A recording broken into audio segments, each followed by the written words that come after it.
Hello, Unity. My name is Inri, and today I would like to share today's daily word, which is purpose. Our affirmation today is living my purpose draws me closer to God. It's only natural to wonder what my purpose is on earth, what my life should be about. I may ponder what I feel driven to accomplish when I think of making my mark on the world. Finding and following my life's purpose gives my life meaning. Those pursuits that bring joy to my heart and spark my excitement lead me in the direction of my passion, the contribution I can make to the world. As I pursue my purpose, I am filled with zeal, bursting with creative energy, and driven to push myself to new heights of expression and accomplishment.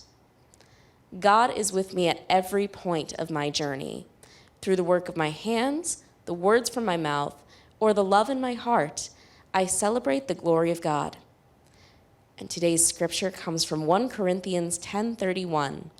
So whether you eat or drink, or whatever you do everything for the glory of God. Thank you for joining us for today's daily word.